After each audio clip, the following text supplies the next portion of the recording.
Bonjour, bienvenue dans ce débat, dans cette rencontre, enfin débat-rencontre, on va voir comment on va traiter un petit peu le sujet. J'ai à côté de moi Thomas Courbe, qui est donc le directeur général de la DGE, Direction Générale des Entreprises. Ce matin, on a entendu le discours du CNI, le Premier ministre, la secrétaire d'État à l'industrie. Donc ils nous ont tous donné envie d'industrie, on a envie d'aller un petit peu plus loin avec vous, Monsieur Courbe.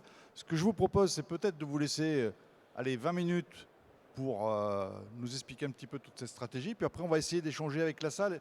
Puis je me suis dit que peut-être c'était bien de préparer quelques questions. On va essayer d'en préparer en vous écoutant.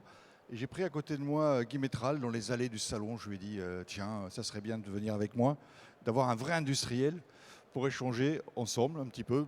Pas un débat, mais bon, qui m'aide un petit peu dans les questions, peut-être être plus pragmatique. Alors je vous laisse la parole pendant 20 minutes. Très bien, volontiers. Bonjour à tous.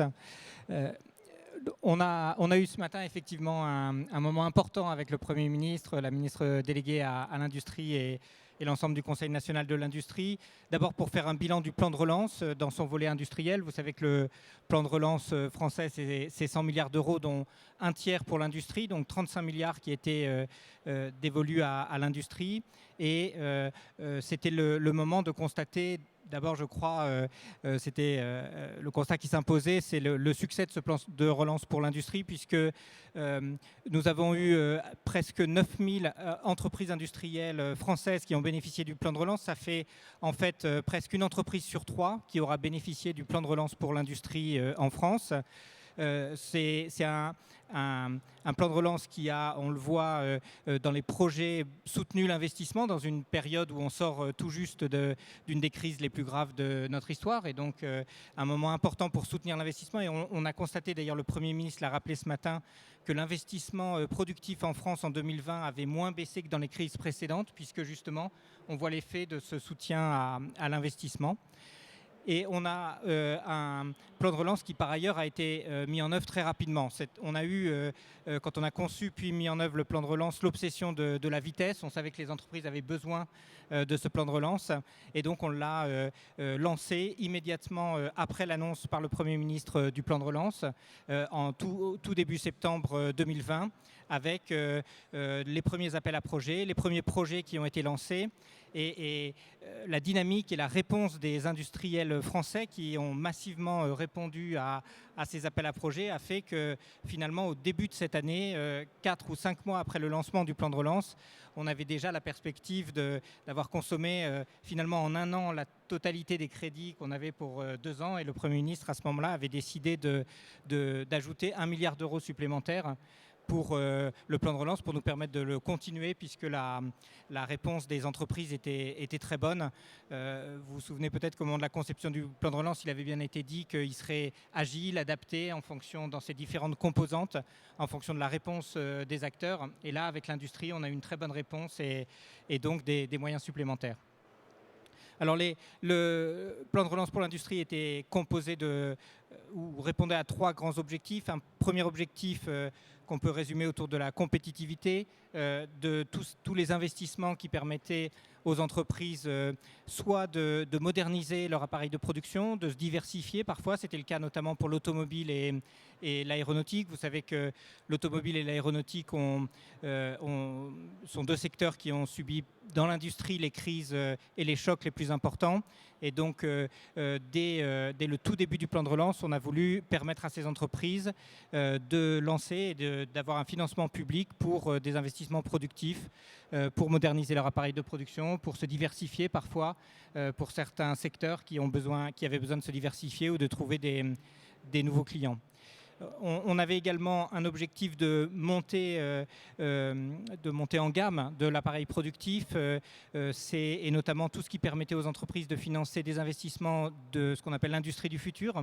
Et ça, c'est un mécanisme du plan de relance qui a extrêmement bien marché, qui a permis de financer un très grand nombre de PME industrielles. On a eu 9000 PME industrielles qui ont présenté des projets d'investissement pour l'industrie du futur. On en a déjà financé 7000. Et l'idée, c'est pour la plupart de ces entreprises, souvent pour la première fois, d'acquérir une machine à commande numérique, un logiciel RFID ou une autre solution numérique pour améliorer la chaîne de production. Ça, c'est un élément important parce qu'on a été finalement, nous-mêmes, on a été assez surpris par le dynamisme des entreprises qui ont proposé des projets, qui se sont engagés dans l'industrie du futur. Et on en a tiré plusieurs conséquences. La première, d'abord, c'est de constater finalement, donc là aussi, on a près d'un tiers de ces PME industrielles qui auront, dans le cadre du plan de relance, engagé une démarche de numérisation. La deuxième, c'est que on souhaite qu'à l'occasion de ce mouvement de numérisation qui doit se poursuivre, les solutions de numérisation qui seront acquises par les entreprises soient le plus possible françaises. Et donc il y a 2 heures, là on vient de signer le contrat de filière des solutions de l'industrie du futur qui a justement pour objectif de développer, de fédérer la filière des solutions numérique pour l'industrie. Et donc on veut accompagner ce mouvement finalement en faisant se rencontrer une demande des entreprises pour leur numérisation qui est très forte, on l'a vu, et une offre pour qu'elle soit la plus française possible. Et donc c'est Frédéric Sanchez, le PDG du groupe FIV, qui a été chargé d'élaborer finalement ce contrat de filière, de structurer cette filière et de mettre en place en particulier une plateforme qui permet à toutes les entreprises industrielles de trouver des solutions adaptées pour la numérisation de leurs outils de production. On avait un deuxième enjeu qui était un enjeu qu'on peut qualifier de souveraineté, de résilience. Évidemment, tout le monde a constaté pendant la crise liée à la Covid qu'on avait un enjeu pour notre économie de résilience, de capacité d'approvisionnement. On l'a vu évidemment de manière très forte dans les équipements sanitaires et d'ailleurs dans le cadre de la réponse à la crise, on a financé le développement, les investissements productifs des producteurs d'équipements sanitaires pour que pour une prochaine crise, notre outil productif national soit beaucoup plus capable de répondre aux besoins de production. Pour donner un exemple, on a beaucoup parlé des masques sanitaires au début de la crise et on a soutenu le développement de la capacité de production française pour passer de 54 à 375 millions d'unités par mois. Donc une multiplication par plus de 6 de la capacité de production qui permet d'être, comme l'avait fixé le président de la République, autonome en cas de crise pour satisfaire les besoins de ces masques sanitaires. Évidemment, cet enjeu de résilience, de capacité d'approvisionnement ne se résume pas au secteur sanitaire. On a évidemment l'exemple des médicaments. Le Premier ministre ira cet après-midi sur le site de Roussillon, sur lequel nous allons relocaliser la production de paracétamol. C'est un autre exemple de cet objectif de résilience. Et puis, d'autres secteurs ont bénéficié, dans le cadre du plan de relance, de projets de relocalisation. On a en tout 500 projets de relocalisation qui ont été financés dans le cadre du plan de relance et qui permettent très concrètement de recommencer à produire en France les produits dont notre industrie a besoin, qui sont en général des produits critiques pour cette industrie qui subissent des tensions d'approvisionnement. On voit en ce moment des tensions très fortes pour l'industrie sur l'approvisionnement d'un certain nombre d'intrants. Et c'était bien l'objectif de ces 500 projets du plan de relance que de recommencer à produire en France ces produits. Et donc on a choisi de le faire dans des secteurs assez variés. J'ai évoqué le secteur sanitaire. On a également dans l'agroalimentaire, où par exemple, vous savez qu'on a une très forte dépendance de l'agriculture française aux intrants pour l'alimentation animale en protéines végétales. Et avec les projets que nous avons financés dans le cadre du plan de relance, nous réduisons de 5% la dépendance à l'étranger pour l'alimentation animale. Alors 5%, ça peut sembler peu, mais en fait, compte tenu du marché considérable, c'est en fait déjà un progrès important.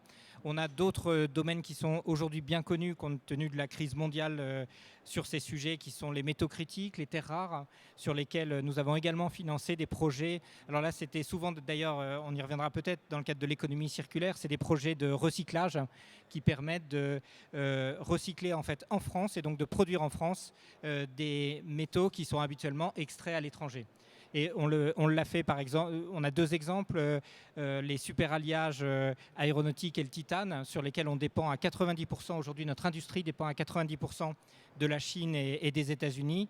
Et avec les projets qu'on a financés dans le cadre du plan de relance, on va diviser par 2 notre dépendance. et donc améliorer de moitié finalement notre résilience dans ces domaines. On a aussi dans le domaine des énergies renouvelables les aimants permanents qui sont indispensables par exemple pour les éoliennes ou pour les moteurs électriques de véhicules électriques. Là aussi, on a des projets, dont un projet d'ailleurs dans la région Auvergne-Rhône-Alpes qui permet de relocaliser par du recyclage la production de ces aimants permanents et donc de renforcer la résilience de cette filière. Et puis le troisième enjeu, c'était la décarbonation qui est évidemment, c'est un enjeu global du plan de relance et un enjeu pour l'industrie qui est majeur. On a pu l'évoquer ce matin au Conseil national de l'industrie également, simplement pour rappeler des choses qui paraissent évidentes aux entrepreneurs de l'industrie, mais qu'on oublie souvent. C'est que depuis 1995, on a réduit les émissions de carbone de la France de 20%, on a réduit les émissions de l'industrie française de 40% et on a augmenté notre empreinte carbone de 17%. Donc en fait, finalement, ces quelques chiffres montrent que tout ce qu'on a fait ces dernières années finalement ne répondait pas aux enjeux puisqu'on a fermé des usines, délocalisé, mais que là où les productions industrielles qui ont été délocalisées se font, dans d'autres pays, le bilan carbone est moins bon et donc on réimporte des produits qui ont émis plus de carbone pour leur production. Donc on voit bien que la première réponse à l'enjeu de la décarbonation de l'économie en général, c'est de réindustrialiser, de produire beaucoup plus en France, parce que le bilan carbone de la France fait qu'on a parmi les productions industrielles les moins carbonées, et donc on a plutôt intérêt à produire en France. Et par ailleurs, on a besoin également que notre industrie elle-même se décarbone dans ses procédés. Et donc c'était un élément important du plan de relance. On a consacré 1,2 milliard d'euros dans le plan de relance à la décarbonation de l'industrie. Et on a déjà, avec les projets qui ont été réalisés, qui sont un tiers à peu près de ces 1,2 milliard d'euros, on économise déjà tous les ans 1 million de tonnes de carbone. Et l'objectif est d'émissions de notre industrie. L'objectif est d'en économiser 3 millions à l'issue du plan de relance. Et donc, une fois que tous ces projets auront été réalisés, à comparer à 75 millions de tonnes à peu près, qui est les émissions de la totalité de l'industrie. Donc, on voit que par une série de projets très concrets de décarbonation, on a pu avoir des résultats là aussi très concrets pour réduire les émissions de l'industrie et nous placer sur la trajectoire de la stratégie nationale bas carbone. On a également donc, dans ce plan de relance une attention particulière à l'association des PME. Alors c'est réussi puisque je l'ai dit en introduction, on a une entreprise industrielle sur 3 qui a participé au plan de relance. Donc c'est des taux de participation pour des programmes publics extrêmement élevés. Et c'est aussi parce que nous avons souhaité dès le début que les dispositifs soient accessibles. On a par exemple fait quelque chose d'assez original auquel les DRETS, donc nos services de l'État en région, ont participé, qui était avec les chambres de commerce d'appeler individuellement au début du plan de relance chaque entreprise industrielle en France qui a été contactée, soit par une chambre de commerce, soit par un service de l'État, pour lui présenter le plan de relance, établir un contact aussi, et ces contacts ont été maintenus dans le temps avec les entreprises qui le souhaitaient, pour que les dispositifs soient les plus lisibles possibles et plus accessibles. C'était aussi une priorité pour nous et je crois que le succès, la rapidité avec laquelle le plan de relance a été mis en œuvre montre que cet objectif a été atteint. On a un volet, mais peut-être on y reviendra également, qu'on a abordé ce matin en Conseil national de l'industrie sur la préparation de l'avenir, l'innovation. Finalement, là, j'ai évoqué tout ce qu'on avait fait pour finalement le développement de l'appareil productif français, sa décarbonation, sa numérisation, l'amélioration de sa productivité ou de sa compétitivité. On a également, dans le cadre du plan de relance, un volet très important de 11 milliards d'euros pour l'innovation, la préparation de l'avenir. Ça a été un sujet important également du CNI ce matin pour constater qu'on avait déjà élaboré une stratégie claire sur les marchés d'avenir sur lesquels nous souhaitons positionner l'industrie française. On sait bien que dans ces domaines d'innovation, il faut savoir faire des choix et donc on a une vision claire avec déjà 9 marchés d'avenir qui bénéficient d'une stratégie d'accélération dans laquelle on concentre des moyens de soutien à l'innovation, des moyens aussi de capacité de production pour permettre le positionnement de notre industrie sur ces marchés d'avenir, à la fois par l'innovation puis par le développement des capacités de production. On pourra sans doute y revenir dans un instant sur ces sujets d'innovation. Et puis le dernier point peut-être c'est pour dire qu'évidemment tous ces efforts, ce soutien à l'industrie réalisé dans le cadre du plan de relance, c'est fait sur tous ces projets très concrets dans les territoires. Donc finalement c'est 9000 projets qui vont être réalisés dans les territoires, mais aussi par des mesures transversales. La baisse des impôts de production a été un élément très important, transversal pour la compétitivité des entreprises. Je crois que ça a été reconnu ce matin par tous les participants au CNI. Et à nouveau, le Premier ministre a annoncé ce matin que les projets d'investissement dans les territoires, c'est un programme particulier du plan de relance qui s'appelle Territoire d'industrie, qui est un programme qui soutient les plus petits projets dans les territoires d'industrie, donc tout type de projets d'entreprises les plus petites, et qui leur permet de financer une gamme assez large de projets, soit de modernisation, de décarbonation, de numérisation. Ce programme a la particularité qu'il est copiloté avec les régions, et donc le Premier ministre l'a mis en avant particulièrement parce que c'est une réussite du dialogue État-région sur la mise en œuvre des politiques économiques. Et le Premier ministre a annoncé ce matin que 150 millions d'euros seraient ajoutés au financement de ce programme, compte tenu de la qualité des projets proposés, pour pouvoir en financer un plus grand nombre. Voilà, pour ne pas être trop long, j'ai essayé de brosser un peu le bilan tel qu'il a été tiré ce matin au CNI, et je suis à votre disposition pour en discuter. Oui, mais écoutez, je vous remercie. Vous avez déjà répondu à toutes les questions que j'avais préparées, donc c'est formidable. Moi, ce que je retiens, en fait, c'est 3 grandes lignes. Un, ça a été sur la compétitivité, un peu le plan de relance. Deuxième, vous avez parlé de diversification, donc filière d'avenir. Et puis, vous avez parlé de résilience, de dépendance d'approvisionnement. Donc, je vous propose qu'on découpe un petit peu le temps restant sur ces 3 grands thèmes. Alors, s'il y a des questions dans la salle, n'hésitez pas à vous lever le bras, on vous tendra un micro. Mais je me suis entouré d'un industriel à côté de moi qui va pouvoir répondre. Déjà, on n'a pas prévu un débat, mais moi, ça m'intéresse parce que vous dites que les PME, il y a eu le plan de relance, qui l'ont utilisé. Guy Métral, vous l'avez utilisé. Ça a été facile, expérience. Allez, retour d'expérience. Moi, tout d'abord, ce que je voudrais dire, c'est que ce que vient dire M. Cour, Monsieur le directeur général, moi, je voudrais vous féliciter parce que c'était mis en place d'une façon rapide. Et ça, on vous le doit à vous et vos équipes. Parce que ce n'est pas simple de mettre un schéma comme ça, mettre un schéma en route comme celui-ci. Oui, moi, je l'ai utilisé. Et je l'ai utilisé pour investir, pour prendre de nouveaux marchés, pour aller à l'international, pour également monter en gamme au niveau des produits, et puis aussi pour aller derrière, et c'est ce que nous faisons aujourd'hui, faire des plans de formation. Et ça, je pense que si nous n'avions pas été aidés comme nous l'avons été, eh bien, on aurait peut-être attendu, on l'aurait fait, mais dans le temps, avec nos moyens.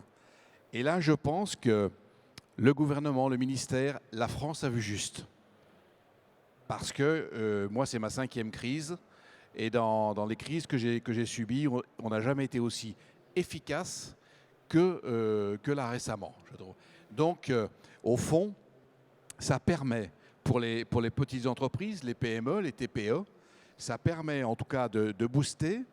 Et ce que je voudrais dire, c'est que dans une période difficile, quand vous parlez d'investissement, il y a des gens qui vous regardent d'une autre manière, que ce soit les salariés, que ce soit les fournisseurs, que ce soit les partenaires et les banquiers, alors que cette fois-ci, avec le soutien, avec l'aide, avec la garantie de l'État, eh bien, on a pu faire ce il nous aurait fallu au moins 4 ans. On a gagné, au fond, bien 3 à 4 années d'efficacité. Et ça, c'est important. Bah écoutez, c'était pas prévu, mais franchement, ça fait plaisir quand même. Bien sur le salon Global Industrie, le Premier ministre, le Premier ministre qui vient, et visiblement, j'ai noté un certain nombre de millions qu'on n'avait pas et qu'on va avoir. Et puis là, un message d'encouragement, c'est formidable. Qu'est-ce qu'il y a comme mesure encore aujourd'hui, encore accessible aux industriels? Alors,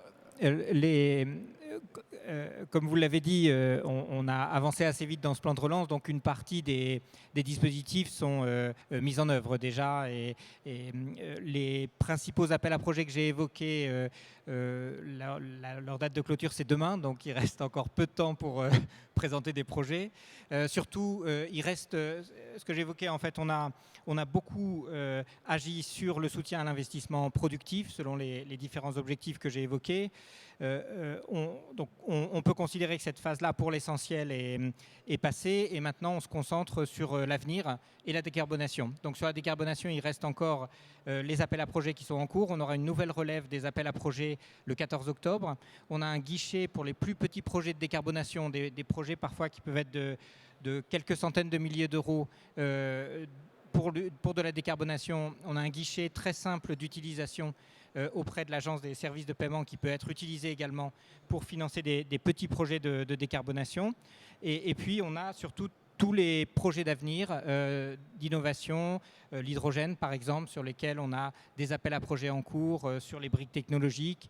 Le PIEC, donc ces grands programmes européens que le Premier ministre a évoqué également ce matin et qu'on vient de lancer sur l'hydrogène, va donner lieu à des réalisations très importantes, des gigafactories par exemple de production d'électrolyseurs.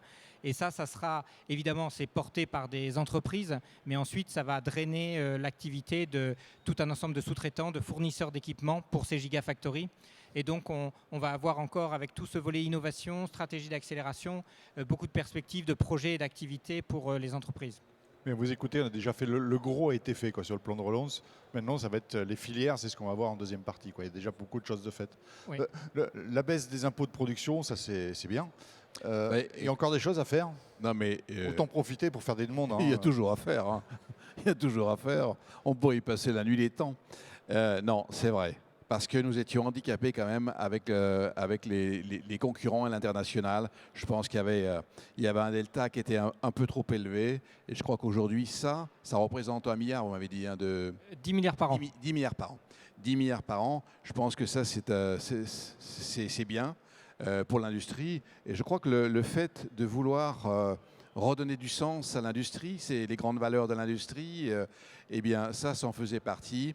Et moi je le vois sur un territoire où je suis, la Haute-Savoie, on a des concurrents qui sont en Suisse, pas très loin. C'est je dirais à 20 km de chez moi à peu près. Et là, effectivement, on n'était pas tout à fait dans la même cour. On l'a vu avec les Allemands, si, on l'a vu avec d'autres pays. Et je crois que ça, c'est bien. C'est une bonne initiative qui va dans le prolongement, je dirais, du plan de relance. Et je crois que bon an, mal an, les industriels, petits ou grands, petite taille, grande taille, je dirais, n'ont pas à se plaindre de ce qui a été fait. Alors effectivement, on peut toujours mieux faire, mais il faut réfléchir à tout ça. Ben là, il y a des gens suffisamment intelligents pour comprendre les problématiques de l'industrie et de pouvoir essayer de les transformer pour aller dans le sens de pouvoir être visible à l'international et surtout se développer. On parle peu d'international aujourd'hui, mais je crois qu'il va falloir qu'on revienne aussi sur ces sujets-là, qui sont des sujets importants. Et je pense qu'avec toutes les mesures qui sont mises en place aujourd'hui ou qui vont effectivement continuer à se mettre en place, on devrait pouvoir reprendre des parts de marché à l'international. Bon, écoutez, sur cette première partie, vous avez un quitus, je crois. Donc Merci. On va le voter à main levée. On va voter le quitus. Oui, non, mais bien sûr. Je vous propose qu'on passe à la deuxième partie, c'est le côté diversification. Vous avez parlé de plein de sujets. Guy Métral, je pense que ça va vous intéresser aussi, parce que quelque part, un sous-traitant, il était jusqu'à maintenant dans l'aéronautique, l'automobile, enfin un certain nombre de marchés. Et ce qui est peut-être intéressant, c'est de savoir quelles sont les filières sur lesquelles il doit investir demain, parce que si vous avez envie d'investir, pour faire quoi, ou dans 5 ans, dans 10 ans, en fait, embarquer tout le monde dans ces nouveaux projets. Vous parlez d'hydrogène. Bon, est-ce que c'est un sujet qui peut vous passionner? Peut-être pas pour vous spécifiquement, mais vous avez raison de le dire. Est-ce que ce lien, il se fait en fait? Mais vous avez raison de le dire. Si on se projette à 20 ans ou 30 ans, moi je ne serai plus de ce monde, mais il y en aura derrière moi, bien sûr. Je crois qu'il faut qu'on puisse se dire demain, quelle direction je prends. Mais c'est aujourd'hui qu'on doit réfléchir pour prendre une bonne direction. Alors, moi je suis dans une filière mécanicienne de l'industrie de l'usinage, du décolletage, bien connu dans le monde, mais il faut déjà préparer le coup d'après. On va se retrouver certainement dans des situations tendues au niveau de l'automobile. Forcément, il y a eu beaucoup d'investissements qui se sont faits pour l'automobile ce dernier siècle, on peut dire, parce qu'il y avait un besoin et il fallait de la capacité. Demain, avec l'électrique, avec l'hydrogène, il faudra aussi se reposer des bonnes questions. Est-ce qu'on a toujours besoin de ce type d'entreprise? Est-ce qu'on a besoin du matériel que nous avons aujourd'hui? Est-ce qu'il ne faut pas repenser autrement? Et ça, c'est maintenant. C'est pas demain, c'est maintenant. On a besoin d'avoir une vision et un cap.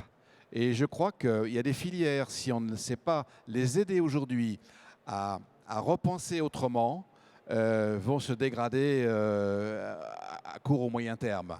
Et moi, je suis plutôt à l'écoute de tout cela. J'ai l'occasion de parler avec M. Bercier quelquefois, qui lui a toujours un petit coup d'avance aussi dans les réunions en disant mais il faut penser autrement, il faut penser projet, il faut penser collectif, il faut penser aussi d'avoir une vision peut-être d'entrepreneurs industriels aussi bien allemands qu'italiens, français.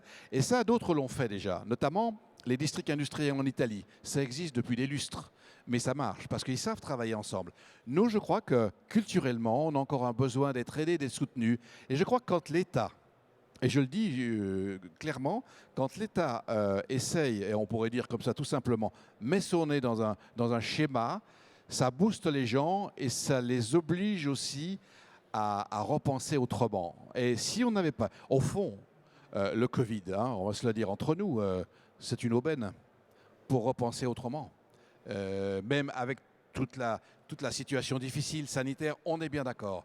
Mais au fond, si on n'avait pas eu ce schéma-là, cette situation tendue, eh bien, on ne serait pas à repenser autrement. Et moi, je vois dans les nouvelles générations qui arrivent, ça y est, ils sont dans la culture. Ma génération à moi, c'est encore tendu, mais bon, on est sur la fin, on n'est pas sur le début. Tant mieux d'ailleurs, mais je dois dire que là aussi, il faut qu'on se repose énormément de questions. Et moi, j'en appelle à vous, monsieur le directeur général, à vos équipes et autres, pour se dire comment on pense autrement et quelles sont les filières d'avenir qui vont pouvoir nous aider à peut-être à bifurquer, à changer de cap, mais ça demandera effectivement du personnel formé d'une autre manière, une logique marketing différente aussi, un service, toute la partie commerciale, la partie R&D, la partie innovation, la partie comment je m'implante à l'international aussi. Enfin, c'est tout un grand schéma et j'aimerais moi pouvoir le vivre une toute partie de bon temps. Alors écoutez, vous avez une question complexe en fait. Quel est le plan à 10 ans en fait? Mais c'est intéressant parce que concrètement, un industriel a besoin de se projeter. Et c'est vrai que quand l'État donne une vision, d'une part ça rassure. Si déjà on était là-dessus, on se dit bon, moi, je ne suis pas tout seul et ça donne l'élan. Donc comment vous managez ça? Et sur quelle filière il doit travailler? Oui. Il a encore envie de travailler, donc on va en profiter. Écoutez, si je peux arriver à 100 ans et travailler jusqu'à 100 ans, je le ferai. Alors on est d'accord, on est sur le même schéma. Donc schéma alors pour faire ce schéma, d'abord on ne l'a pas fait tout seul. On a rassemblé un collège sous la présidence de Benoît Potier, le président d'Air Liquide, qui rassemblait le président du CNRS, le président de l'école polytechnique, tout un ensemble d'acteurs, des dirigeants de start-up qui étaient donc nombreux, qui représentaient un peu toutes les tendances économiques qui peuvent être perçues, les tendances des marchés, et qui nous ont conseillé justement pour identifier des marchés qui répondaient à 3 grands objectifs qu'on leur avait fixés. Le premier, c'était des grands marchés qui répondent à des enjeux sociétaux, par exemple mieux se soigner, mieux se déplacer, la transition écologique évidemment. Des marchés sur lesquels il y avait en France un substrat d'acteurs, de compétences parfois dans les laboratoires de recherche publique qui permettaient de rendre crédible le fait qu'on ait une industrie qui soit dans les leaders dans la décennie. Et puis, bien sûr, des marchés qui sont des marchés d'avenir sur le plan économique pour créer de l'activité et de l'emploi. Et de ça, on a tiré une dizaine de marchés prioritaires, une dizaine de marchés complémentaires. Et donc, on a ce schéma, cette vision des marchés sur lesquels on veut particulièrement mobiliser notre industrie en l'aidant à la fois à innover et à se développer sur ces nouveaux produits. Et comment je le trouve justement ce plan?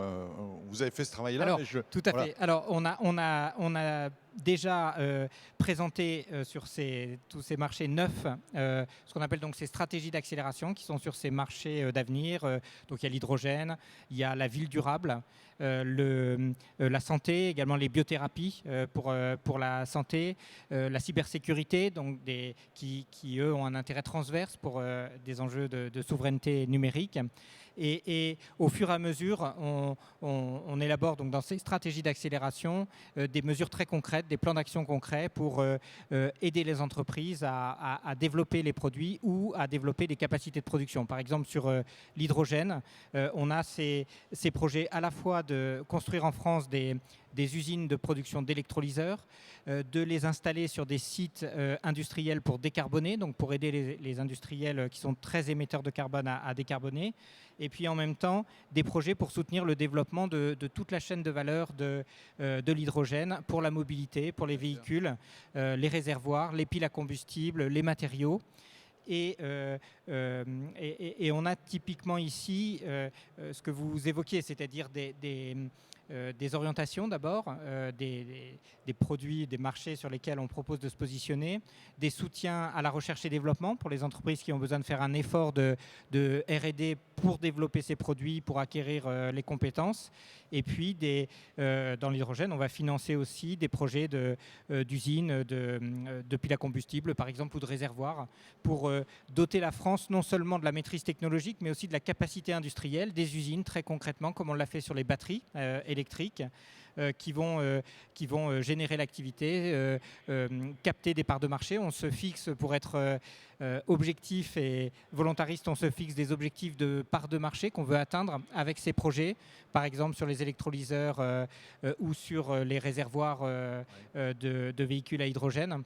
Et tous ces projets entraînent à la fois, dans un certain nombre de cas, des grands donneurs d'ordre, des grands équipementiers automobiles et tous leurs sous-traitants pour réaliser les projets. Et donc c'est là-dessus que vous allez piocher pour savoir ce qui peut vous intéresser? Eh bien, il faut aller à la pêche, bien sûr. Et aussi dans l'idée de pouvoir faire des projets à plusieurs. Je crois que en France, et particulièrement dans les PME, TPE, les gens sont individualistes quand même, les chefs d'entreprise. Ils ont leur précaré et ils avancent comme ça. En réalité, moi ça fait des années que je le dis, c'est pour ça que je vous parlais des districts industriels. Je crois qu'il faut qu'on avance sur les nouveaux marchés, sur tout ce qui pourra donner, en tout cas, de l'activité et de faire avancer l'économie en France avec d'autres collègues. Ça, je suis dans cette logique-là pour que des produits nouveaux émergent et que l'on puisse effectivement faire un virage. C'est peut-être pas un virage à 180, mais il faut aller dans ce virage. Et il faut le prendre maintenant. Et là, vous avez envie d'être accompagné par l'État pour vous regrouper avec des collègues et travailler ensemble? Écoutez, il ne faudrait pas qu'on le fasse régionalement. Alors vous, c'est vrai, vous pouvez travailler avec l'Allemagne, la Suisse, mais si on prend... L'Italie aussi. Est-ce qu'on a cette vision européenne en fait suffisante pour arriver à travailler ensemble? C'est peut-être pas si évident que ça. Ça va dépendre des produits, ça va dépendre aussi des marchés. Mais si on sait traiter ensemble, et moi je pense qu'il faut qu'on se renforce au niveau européen. On a besoin, on est tous européens et on a besoin d'être puissants. Je pense que l'Asie est puissante, les États-Unis, certains pays aussi, d'autres pays sont forts. Nous, il faut qu'on se renforce. Pour se renforcer, il y a de l'intelligence en France, mais il y a aussi de l'intelligence en Allemagne, il y en a en Italie, il y en a dans d'autres pays. Et si on sait cadrer, je dirais, ce mode de fonctionnement, c'est-à-dire on a une vision Europe, et on veut exporter dans le monde entier, je pense qu'on n'y arrivera que comme ça. Oui, et je pense d'ailleurs qu'il faut le faire à tous les niveaux. Il faut le faire au niveau européen, comme vous le décrivez, et c'est d'ailleurs la spécificité de cette nouvelle politique industrielle européenne qui est vraiment une innovation de l'Europe de ces 2 dernières années dans ces grands programmes européens où on fait ce que vous évoquez. On l'a fait sur la batterie, où on essaye de répartir les efforts dans l'ensemble de l'Union européenne, les coopérations entre les entreprises, avec donc en France des usines de batterie, en Allemagne également, en Pologne des usines de recyclage. Donc on essaie d'organiser la chaîne de valeur à l'échelle européenne.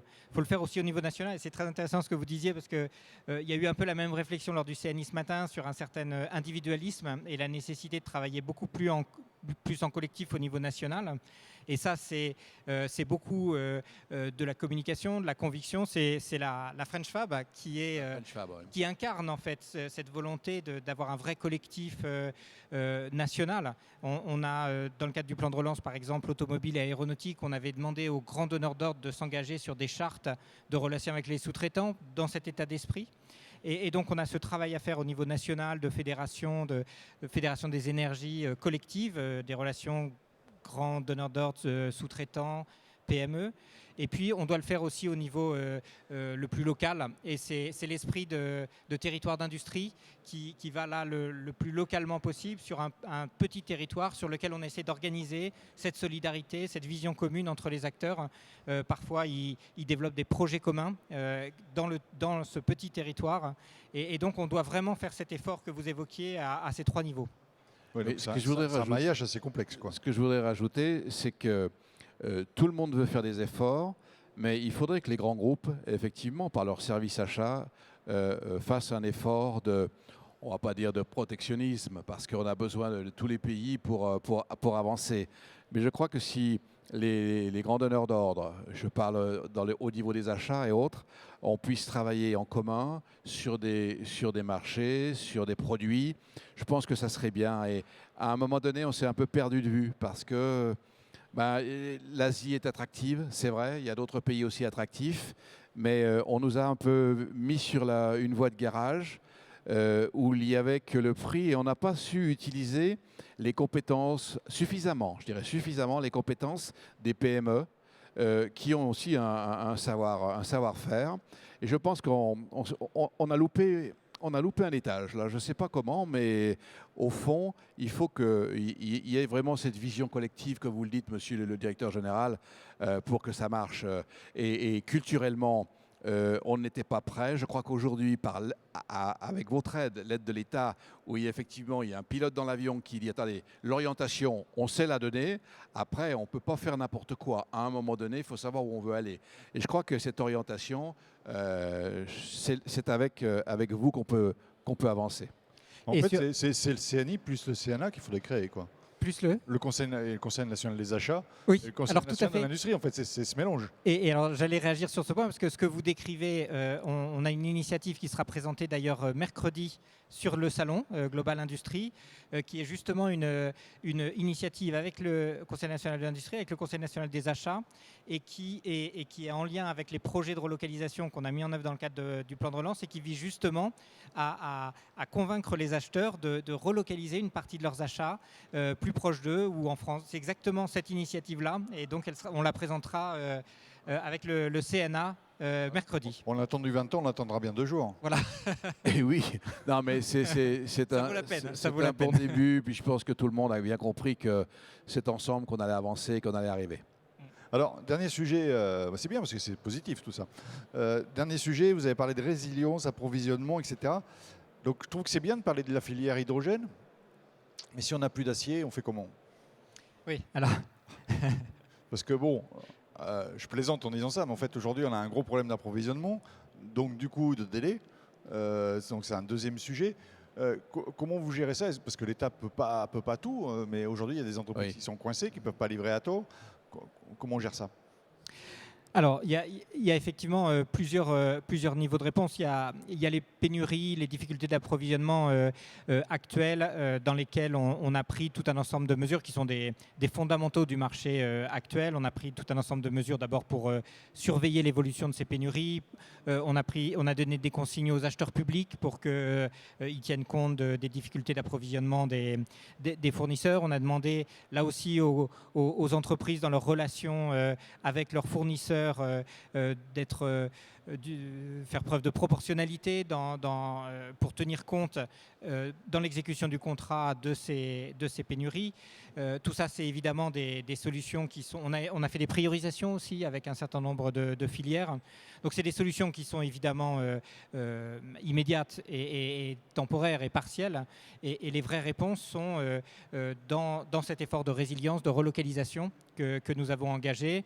À nouveau, 500 projets de relocalisation, c'est beaucoup dans 4 secteurs dans lesquels on aura dans quelques années une bien moins grande dépendance à l'étranger et donc beaucoup moins de risques de ces pénuries. Évidemment, l'électronique est un bon exemple de ce point de vue en ce moment et on voit qu'il y a assez peu de solutions de court terme finalement et par contre tous les projets de relocalisation d'électronique qu'on a financés dans le cadre du plan de relance vont permettre à l'avenir d'améliorer beaucoup cette résilience et les capacités d'approvisionnement des entreprises. Alors, il y a quelques secteurs dans lesquels on prend des mesures plus fortes. Par exemple, pour les médicaments, vous avez vu qu'on a créé des obligations de stock pour les médicaments d'intérêt thérapeutique majeur.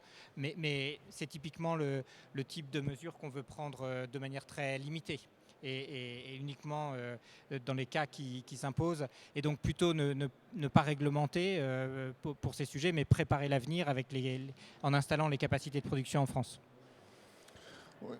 Oui, moi ce que je voudrais dire, c'est que on s'est fait surprendre. Notamment, je parle des aciers parce que c'est un domaine que je connais mieux.